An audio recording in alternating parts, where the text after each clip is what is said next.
Greetings. Czesław Miłosz was a Polish poet and diplomat exiled to the United States.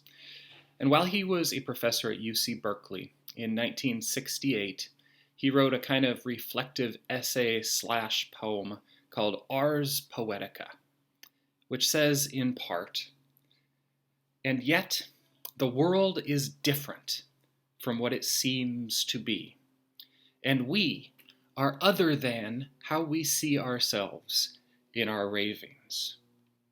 The purpose of poetry is to remind us how difficult it is to remain just one person. For our house is open and there are no keys in the doors, and invisible guests come in and go out at will." This is a passage that speaks to me about this surprising and surprisingly frustrating aspect of being human, that we barely understand ourselves and our experiences, however much we may try to tell ourselves a simplistic story about us and our world. We're so much more complex than that. Our spirits, it seems, house different guests all the time, or maybe all at the same time. I wonder, how are you doing these days? What is the state of your heart and mind? As the long season of COVID wears on, and in some ways wears us down, as social unrest continues, in many cases for good and noble reasons, as financial and family strains continue to pile on top of each other, sometimes it's hard to know where to put all those feelings. It's hard to know how to make sense of our own inner and outer worlds. You know, Danny and I have recently been working to refine our front porch meeting space. The carefully measured distances between chairs, the mask station, the hand sanitizer everywhere. And recently we've begun taking appointments for individuals or couples to come and just check in and talk to one another and see how we can support each other in this strange journey. And in the first weeks of visiting people face to face, I think some common themes have emerged among us. Things like, I've been grumpy, or I've felt depressed, or I've just felt frustrated, and I can't figure out why. It's all just piling up. Trust me, I know all of those feelings myself. When our worlds become so distressed, when the many voices become so discordant and overwhelming, when our plans are frustrated, and they are, well, we're only human, after all. Our own little minds and bodies and souls can only process so much at once, and we get overwhelmed naturally. So we seek the connection, or we seek the plot line to help us make sense of this flood of human experience. Does that sound familiar to you in this season? This, my friends, is exactly why we choose to center ourselves in a narrative, in a story that is so big and so complex that it can help us to find our footing in this real world. These are the times when the Church of Jesus remembers that we've heard all of these themes before, through the course of thousands of years, and none of it falls outside of God's long-term plan of restoration. Even when it feels like, in the words of Czesław Miłosz, how difficult it is to remain just one person, for our house is open and there are no keys in the doors, and it seems that invisible guests come in and out at will. The grand, universe-wide story that we call the Bible helps us to reframe, or at least to name, our experiences and our feelings in this life. It shows us how everything fits together, even in the feelings that come with a season of disruption, like a bittersweet symphony where we are many different people from one day to the next. Thank you, the Verve.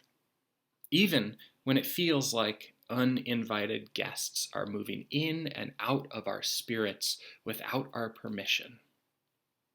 In today's text from Genesis, which is essentially the whole remaining half of the book, one of the grounding revelations that we encounter is the fact that this journey we're on rarely feels like it's going completely right, and often our experiences are too complicated for us to bear. We may fear that we're getting it all wrong, and half the time we are. And yet, in this long-term story of redemption that God is writing, we are called to expand our hearts wide enough to embrace the unbearable complexity, rather than taking the lazy path of black and white binary thinking. The poem that we read by Miłosz, Ars Poetica, is based on another ancient poem of the same name, and that one was written by the Latin poet Horace. Just a few years before the birth of Christ, Horace wrote a poem that became the defining treatise on the purpose and the form of poetry itself. It was called Ars Poetica, the art of poetry. And it was in the middle of that very long poem that he wrote, where he shared an essential piece of teaching for anyone who would be a writer or a playwright or an artist. And I would add it also applies to anyone who would be a disciple of Jesus or just a mature human being in general. He said this: avoid, as far as you are able, employing a deus ex machina to solve your internal discord. Now that term, deus ex machina, is a Latin phrase that means God from the machine.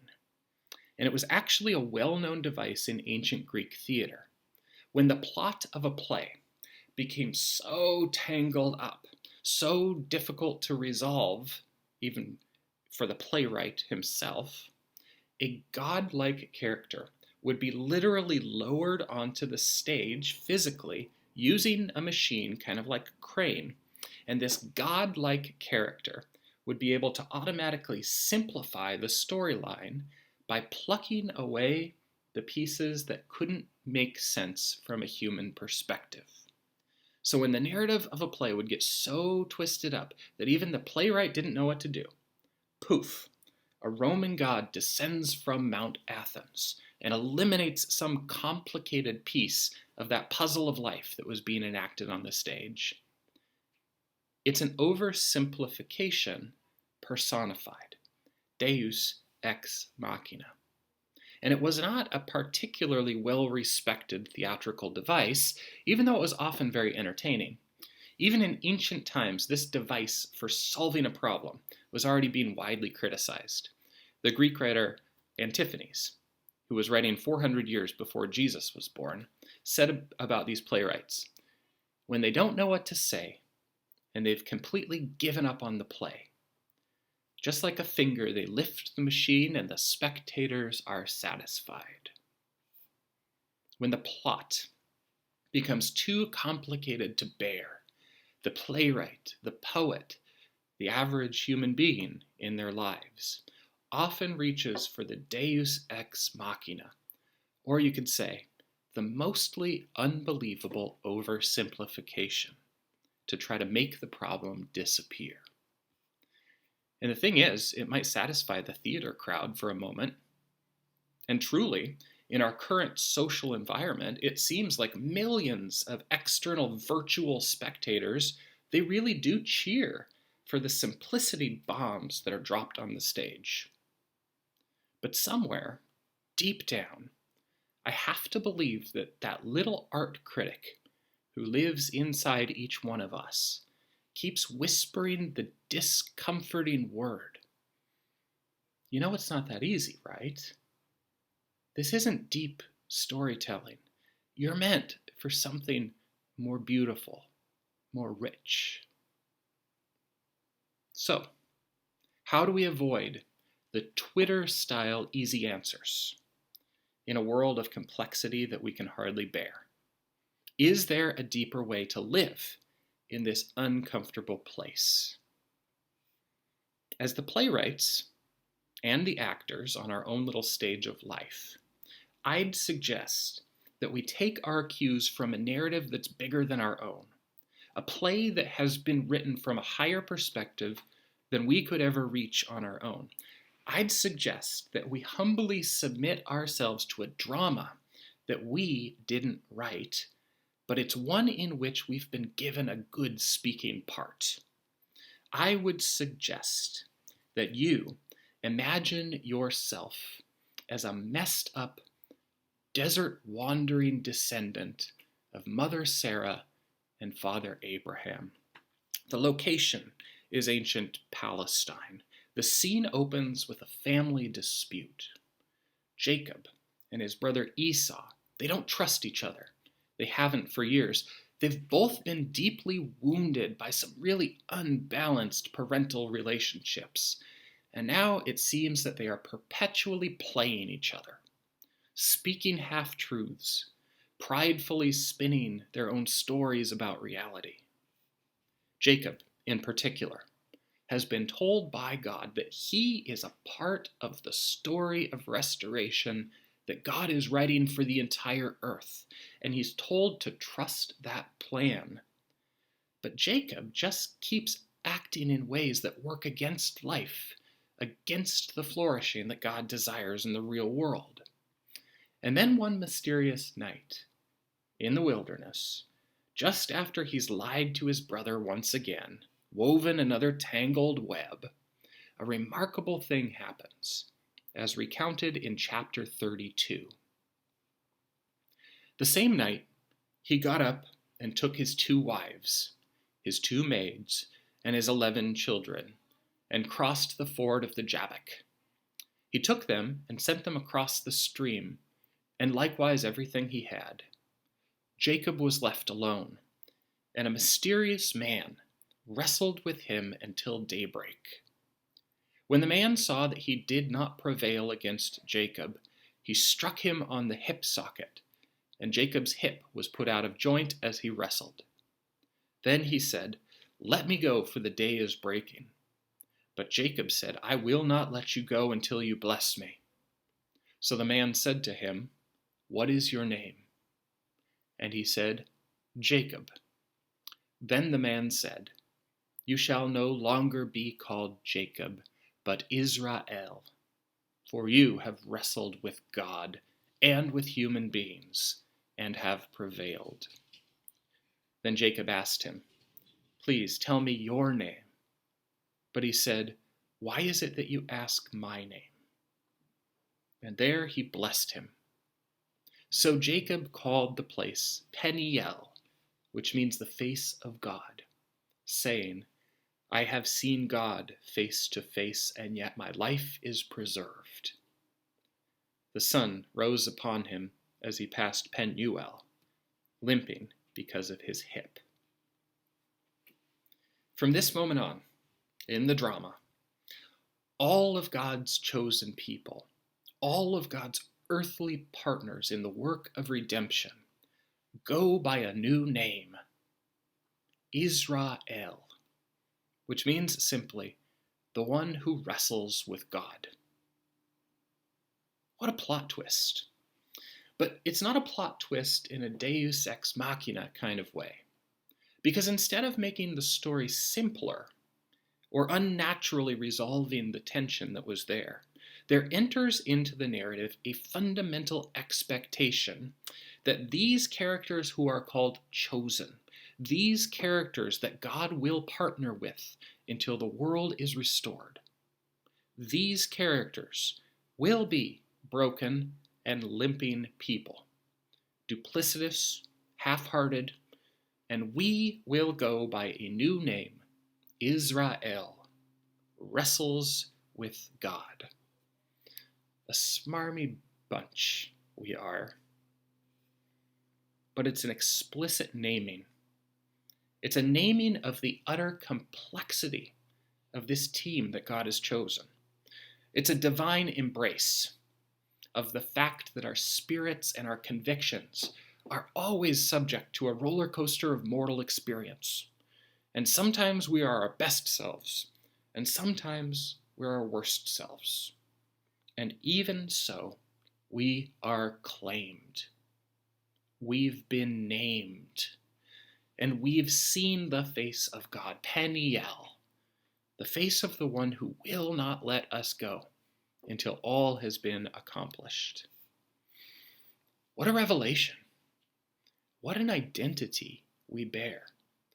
In this story, we have been set up to witness the long-term faithfulness of a God who has already identified and named our insufferable character and chosen us anyway. Talk about a drama that is destined for heart-wrenching ambiguities along the way. A plot line that will certainly not have easy answers.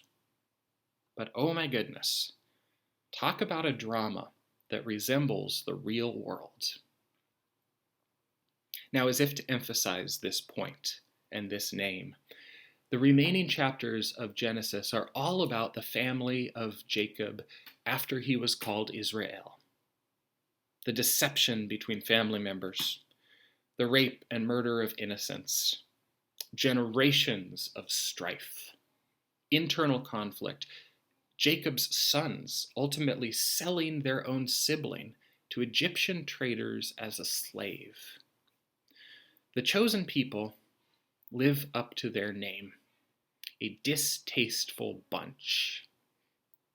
And yet through it all, through the decades of deceit and dismay, God remains the omnipresent character who's working behind the scenes, sometimes popping in and out, many times years in between occurrences, reminding the people that as bad as it seems, as bad as they are, the promise remains. The commitment won't falter. And occasionally, every so often, a member of this family, Israel, gets it right. Sometimes taking their cues from the God that they're slowly learning to know. The chosen people act as they are intended to act. They show grace. They offer forgiveness. They break a pattern of generational dysfunction. Release a grudge. Receive a glimpse of the promised land on the horizon. The youngest son of Jacob, a man named Joseph, he was the one who was sold into slavery at the hands of his brothers. He endured decades of pain and hardship in a foreign place. He was genuinely wounded, but he never succumbed to bitterness or vengefulness. And then, near the end of his life, when given the chance to finally confront his abusers, confront his brothers, at the very end of the story, he offers us a glimmer of hope. Hope that maybe, just maybe, God's method of patiently bearing with the ambiguity of real people, it just might work. They're reunited at last, and we read this in chapter 50. Joseph wept when they spoke to him, and then his brothers also wept, fell down before him and said, "Forgive us, we will be your slaves." But Joseph said to them, "Do not be afraid. Am I in the place of God? Even though you intended to harm me, God intended it for good, in order to preserve a numerous people as he is doing today. So have no fear. I myself will provide for you and your little ones." In this way, he reassured them, speaking kindly to them. This is your script, chosen people of God. In a world of unmitigated ambiguity and heartache, in a world where half the time we don't even know why we feel what we feel, in a world of fractured relationships and bodies and spirits, in a world where you've been the victim and also the perpetrator, when you've known yourself to be Israel, the one who wrestles with God and with humans, you are chosen. You're partnered. You have been long ago named, and the name that you were given embraces all of the above. You're limping, but you're beautiful. And so, you are now free to subvert the culture of easy answers and simplicity bombs. There is no deus ex machina going to sweep onto this theater stage and remove all the discomfort. It's guaranteed that this redemption path will be a long one, but you can trust that it's not aimless. And though it may take years, or generations of families, or maybe even millennia, the surprising grace of God can break through in even the most distasteful of places. In fact, it's guaranteed to, because that's the story that we find ourselves in.